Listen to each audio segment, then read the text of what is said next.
Hello दोस्तों, नमस्कार। स्वागत है कहानियों की दुनिया में आप सभी का। आज की हमारी कहानी हिंदी के महान कथाकार मुंशी प्रेमचंद, जिनका जन्म 31 जुलाई 1880 में और देहावसान 8 अक्टूबर 1936 को हुआ। अंतर्राष्ट्रीय साहित्यकार मुंशी प्रेमचंद कलम के सिपाही ही नहीं थे, बल्कि कलम के जादूगर भी थे। उन्होंने यथार्थवादी चेतना के साथ देश प्रेम के युगीन आदर्श को जोड़कर आगे चलकर आदर्शोन्मुख यथार्थवाद की नई कसौटी की स्थापना की और इस प्रकार हिंदी कहानी में यथार्थ के साथ आदर्शवाद को जोड़कर अपने युग की पूरी सच्चाई को उसकी श्रेष्ठता का आधार बना दिया। ऐसे मुंशी प्रेमचंद द्वारा रची एक कहानी है सेवा मार्ग। तो शुरू करते हैं आज की कहानी सेवा मार्ग। तारा ने 12 वर्ष तक दुर्गा की तपस्या की। न पलंग पर सोई, न केसों को संवारा, न नेत्रों में सुरमा लगाया। पृथ्वी पर सोती, 11वें वस्त्र पहनती और रूखी रोटियां खाती। उसका मुख मुरझाई कली की भांति था। नेत्र ज्योति हीन और हृदय का शून्य बीहड़ मैदान। उसे केवल यही लौ लगी थी कि दुर्गा के दर्शन पाऊं। शरीर मोमबत्ती की तरह घुल रहा था, पर यह लौ दिल से न जाती थी। यही इच्छा थी, यही उसका जीवनोद्देश्य था। घर के लोग उसे पागल कहते। माता समझाती, बेटी तुझे क्या हो गया है? क्या तू सारा जीवन रो रो कर काटेगी? इस समय के देवता पत्थर के होते हैं। पत्थर को भी कभी किसी ने पिघलते देखा है? देख, तेरी सखियां पुष्प की भांति विकसित हो रही हैं, नदी की तरह बढ़ रही हैं। क्या तुझे मुझ पर दया नहीं आती? तारा कहती, माता अब तो जो लगन लगी वह लगी। या तो देवी के दर्शन पाऊंगी या यही इच्छा लिए इस संसार से पलायन कर जाऊंगी। तुम समझ लो मैं मर गई। इस प्रकार पूरे 12 वर्ष व्यतीत हो गए और तब देवी प्रसन्न हुई। रात्रि का समय था। चारों ओर सन्नाटा छाया हुआ था। मंदिर में एक धुंधला सा घी का दीपक जल रहा था। तारा दुर्गा के पैरों पर माथा नवाए सच्ची भक्ति का परिचय दे रही थी। यकायक उस पाषाण मूर्ति देवी के तन में स्फूर्ति प्रकट हुई। तारा के रोंगटे खड़े हो गए। वह धुंधला दीपक देदीप्यमान हो गया। मंदिर में चिताकर्षक सुगंध फैल गई और वायु में सजीवता प्रतीत होने लगी। देवी का उज्ज्वल रूप पूर्ण चंद्रमा की भांति चमकने लगा। ज्योतिहीन नेत्र जगमगा उठे, होंठ खुल गए। आवाज आई, तारा मैं तुमसे प्रसन्न हूँ, मांग। क्या वर मांगती है? तारा खड़ी हो गई। उसका शरीर इस भांति कांप रहा था जैसे प्रातःकाल के समय कंपित स्वर में किसी कृषक के गाने की ध्वनि। उसे मालूम हो रहा था मानो वह वायु में उड़ रही जा रही है। उसे अपने हृदय के उच्च विचार पूर्ण प्रकाश का आभास हो रहा था। उसने दोनों हाथ जोड़कर भक्ति भाव से कहा, भगवती तुमने मेरी 12 वर्ष की तपस्या पूरी की। किस मुख से तुम्हारा गुणगान करूं? मुझे संसार की वे अलभ्य वस्तुएं प्रदान हो जो इच्छाओं की सीमा और मेरी अभिलाषाओं का अंत है। मैं वह ऐश्वर्य चाहती हूँ जो सूर्य को भी मात कर दे। देवी ने मुस्कुराकर कहा, स्वीकृत है। तारा, वह धन जो काल चक्र को भी लज्जित करे। देवी ने मुस्कुराकर कहा, स्वीकृत है। फिर तारा ने और कहा, वह सौंदर्य जो अद्वितीय हो। देवी ने मुस्कुराकर कहा, यह भी स्वीकृत है। तारा कुंवरी ने शेष रात्रि जाग कर व्यतीत की। प्रभात काल के समय उसकी आंखें क्षण भर के लिए झपक गईं। जागी तो देखा कि मैं सिर से पांव तक हीरे और जवाहरातों से लदी है। उसके विशाल भवन के कलश आकाश से बातें कर रहे थे। सारा भवन संगमरमर से बना हुआ, अमूल्य पत्थरों से जड़ा हुआ। द्वार पर नौबत बज रही थी। उसके आनंददायक सुहावने शब्द आकाश में गूंज रहे थे। द्वार पर मीलों तक हरियाली छाई थी। दासियां स्वर्णाभूषणों से लदी हुई है, सुनहरे कपड़े पहने हुए चारों ओर दौड़ रही थी। तारा को देखते ही वे स्वर्ग के लोटे और कटोर लेकर दौड़ी। तारा ने देखा कि मेरा पलंग हाथी दांत का है। भूमि पर बड़े कोमल बिछौने बिछे हुए हैं। सिरहाने की ओर एक बड़ा सुंदर ऊंचा शीशा रखा हुआ है। तारा ने उसमें अपना रूप देखा, चकित रह गई। उसका सुंदर रूप चंद्रमा को भी लज्जित कर रहा था। दीवार पर अनेकानेक सुप्रसिद्ध चित्रकारों के मनमोहक चित्र टंगे थे, पर ये सब के सब तारा की सुंदरता के आगे तुच्छ थे। तारा को अपनी सुंदरता पर गर्व हुआ। वह कई दासियों को लेकर वाटिका में गई। वहाँ की छटा देखकर वह मुग्ध हो गई। वायु में गुलाब और केसर घुले हुए थे। रंग बिरंग के पुष्प वायु के मंद मंद झोंकों से मतवालों की तरह झूम रहे थे। तारा ने एक गुलाब का फूल तोड़ लिया और उसके रंग और कोमलता की अपने अधर पल्लव से समानता करने लगी। गुलाब में वह कोमलता न थी। वाटिका के मध्य में एक बिलोर जटित हौज था। उसमें हंस और बतख किलोलें कर रहे थे। यकायक तारा को ध्यान आया, मेरे घर के लोग कहाँ हैं? दासियों से पूछा। उन्होंने कहा, श्रीमती, वे लोग पुराने घर में हैं। तारा ने अपनी अटारी पर जाकर देखा। उसे अपना पहला घर एक साधारण झोंपड़ी की तरह दृष्टिगोचर हुआ। उसकी बहनें उसकी साधारण दासियों के समान भी न थी। माँ को देखा, वह आंगन में बैठी चरखा कात रही थी। तारा पहले सोचा करती थी कि जब मेरे दिन चमकेंगे तब मैं इन लोगों को भी अपने साथ रखूंगी और उनकी भली भांति सेवा करूंगी। पर इस समय धन के गर्व में ने उसकी पवित्र हार्दिक इच्छा को निर्बल बना दिया था। उसने घर वालों को स्नेह रहित दृष्टि से देखा और तब वह उस मनोहर गान को सुनने चली गई जिसकी प्रतिध्वनि उसके कानों में आ रही थी। एक बार की जोर से धमाका हुआ, बिजली चमकी और बिजली की छटाओं में एक ज्योतिर्स्वरूप नवयुवक निकलकर तारा के सामने नम्रता से खड़ा हो गया।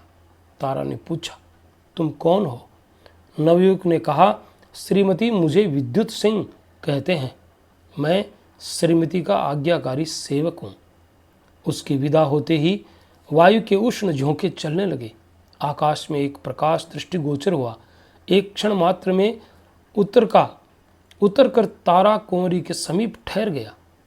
उसमें से एक ज्वालामुखी मनुष्य ने निकलकर तारा के पदों को चूमा। तारा ने पूछा, तुम कौन हो? उत्तर दिया, श्रीमती, मेरा नाम अग्नि सिंह है। मैं श्रीमती का आज्ञाकारी सेवक हूँ। वह अभी जाने भी न पाया था कि एक बार की सारा मंडल ज्योति से प्रकाशमान हो गया। जान पड़ता था सैकड़ों बिजलियां मिलकर चमक रही हैं। वायु सेवक हो गई। एक जगमगाता हुआ सिंहासन आकाश पर दिख पड़ा। वह शीघ्रता से पृथ्वी की ओर चला और तारा कुंवरी के पास आकर ठहर गया। उससे एक प्रकाशमय रूप का बालक, जिसके रूप से गंभीरता प्रकट होती थी, निकलकर तारा के सामने शिष्ट भाव से खड़ा हो गया। तारा ने पूछा, तुम कौन हो? बालक ने उत्तर दिया, श्रीमती, मुझे मिस्टर रेडियम कहते हैं। मैं श्रीमती का आज्ञापालक हूँ। धनी लोग तारा के भय से थर्राने लगे। उसके आश्चर्यजनक सौंदर्य ने संसार को चकित कर दिया। बड़े बड़े महीपति उसकी चौखट पर माथा रगड़ने लगे। जिसकी और उसकी कृपा दृष्टि हो जाती, वह अपना अहोभाग्य समझता, सदैव के लिए उसका बेदाम का गुलाम बन जाता। एक दिन तारा अपनी आनंद वाटिका में टहल रही थी। अचानक किसी के गाने का मनोहर शब्द सुनाई दिया। तारा विक्षिप्त हो गई।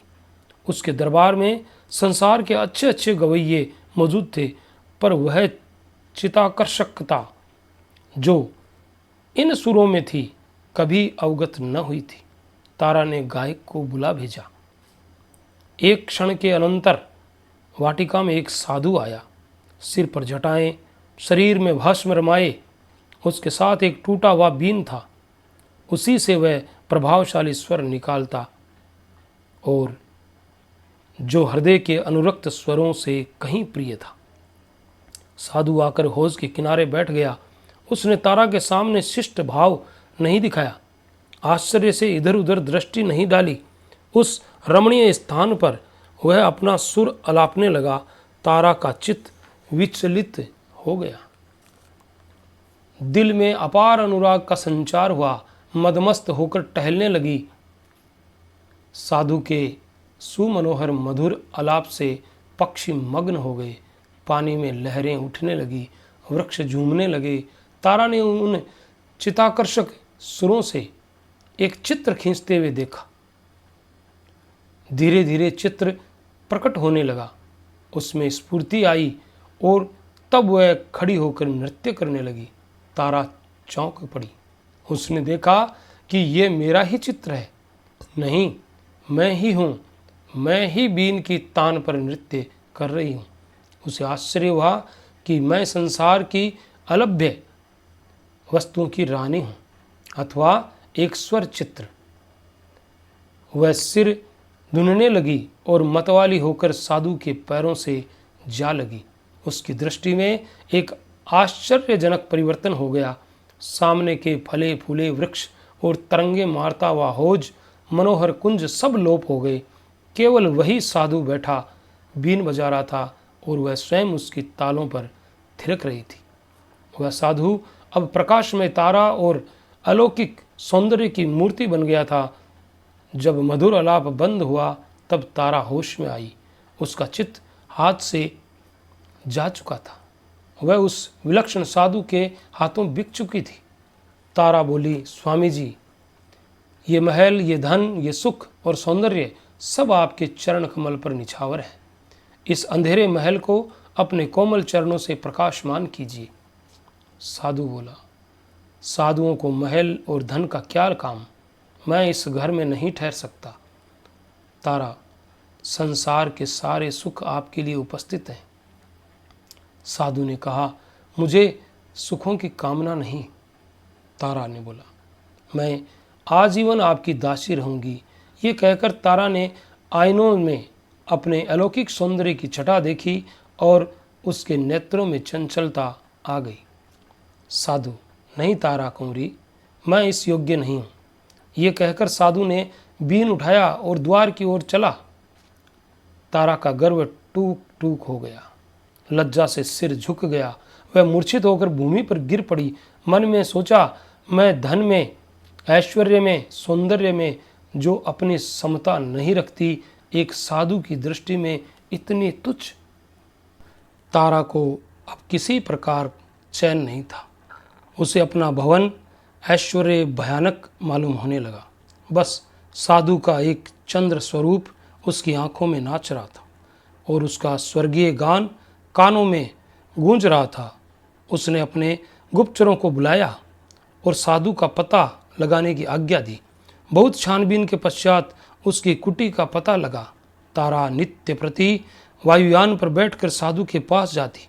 कभी उस पर लाल जवाहरात लुटाती, कभी रत्न और आभूषण की छटा दिखाती, पर साधु उसके तनिक भी विचलित ना हुआ।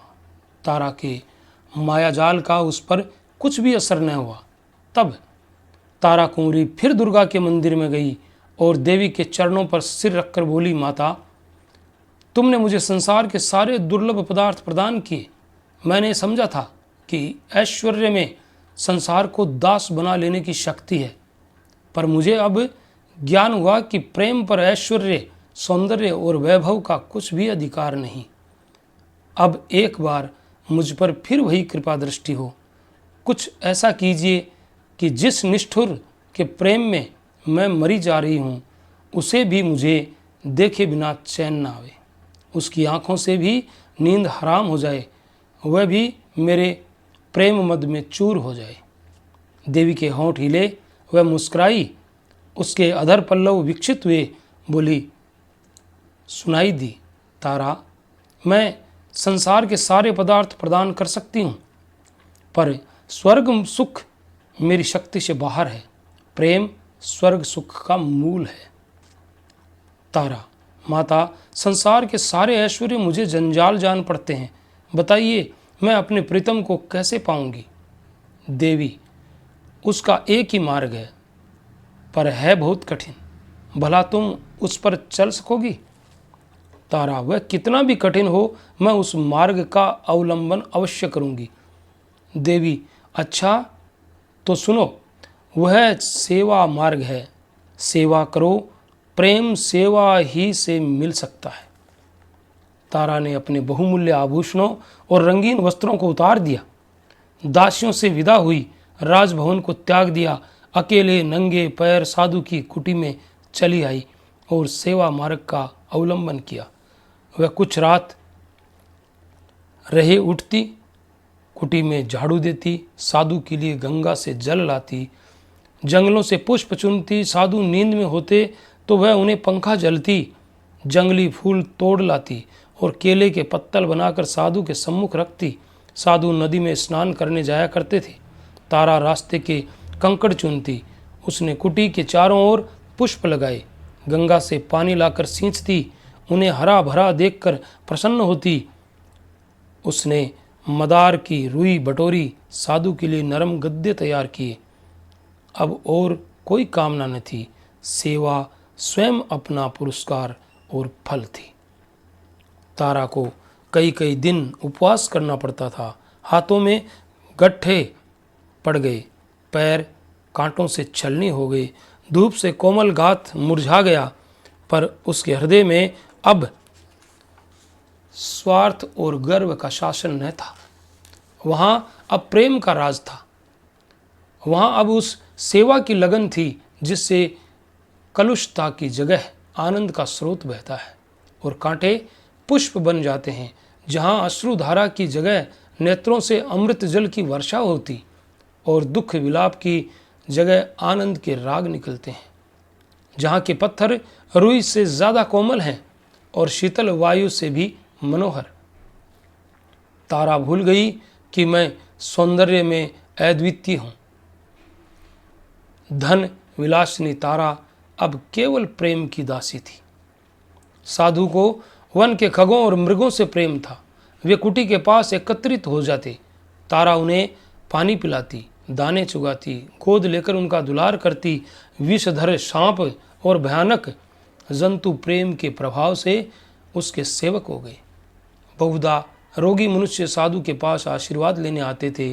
तारा रोगियों की सेवा शुश्रूषा करती, जंगल से जड़ी बूटियां ढूंढ लाती, उनके लिए औषधि बनाती, उनके घाव धोती, घावों पर मरहम रखती, रात भर बैठी उन्हें पंखा जलती। साधु के आशीर्वाद को उसकी सेवा प्रभाव युक्त बना देती थी। इस प्रकार कितने ही वर्ष बीत गए। गर्मी के दिन थे, पृथ्वी तवे की तरह जल रही थी, हरे भरे वृक्ष सूखे जा रहे थे, गंगा गर्मी से सिमट गई थी। तारा को पानी लेने के लिए बहुत दूर रेत में चलना पड़ता। उसका कोमल अंग चूर चूर हो जाता, जलती हुई रेत में तलवे भुन जाते। इसी दशा में एक दिन वह हताश होकर एक वृक्ष के नीचे क्षण भर दम लेने के लिए बैठ गई। उसके नेत्र बंद हो गए। उसने देखा, देवी मेरे सम्मुख खड़ी है, कृपा दृष्टि से मुझे देख रही है। तारा ने दौड़कर उनके पदों को चूमा। देवी ने पूछा, तारा, तेरी अभिलाषा पूरी हुई? तारा, हाँ माता, मेरी अभिलाषा पूरी हुई। देवी, तुझे प्रेम मिल गया? तारा, नहीं माता, मुझे उससे भी उत्तम पदार्थ मिल गया है। मुझे प्रेम के हीरे के बदले सेवा का पारस मिल गया। मुझे ज्ञान हुआ कि प्रेम सेवा का चाकर है। सेवा के सामने सिर झुकाकर अब मैं प्रेम भिक्षा नहीं चाहती। अब मुझे किसी दूसरे सुख की अभिलाषा नहीं। सेवा ने मुझे प्रेम, आदर, सुख सबसे निवृत्त कर दिया। देवी इस बार मुस्कुराई नहीं। उसने तारा को हृदय से लगाया और दृष्टि से ओझल हो गई। संध्या का समय था। आकाश में तारे चमक रहे थे जैसे कमल पर पानी की बूंदें। वायु में चित्ताकर्षक शीतलता आ गई थी। तारा एक वृक्ष के नीचे खड़ी चिड़ियों को दाना चुगाती थी कि यकायक साधु ने आकर उसके चरणों पर सिर झुकाया और बोला, तारा, तुमने मुझे जीत लिया है। तुम्हारा ऐश्वर्य, धन और सौंदर्य जो कुछ न कर सका वह तुम्हारी सेवा ने कर दिखाया है। तुमने मुझे अपने प्रेम में आसक्त कर दिया। अब मैं तुम्हारा दास हूँ। बोलो, तुम मुझसे क्या चाहती हो? तुम्हारे संकेत पर अब मैं अपना योग, वैराग्य सब न्यौछावर कर देने के लिए प्रस्तुत हूँ। तारा, स्वामी जी, मुझे अब कोई इच्छा नहीं। मैं केवल सेवा की आज्ञा चाहती हूँ। साधु, मैं दिखा दूंगा कि योग साध कर भी मनुष्य का हृदय निर्जीव नहीं होता। मैं भंवरे के सदृश तुम्हारे सौंदर्य पर मंडराऊंगा।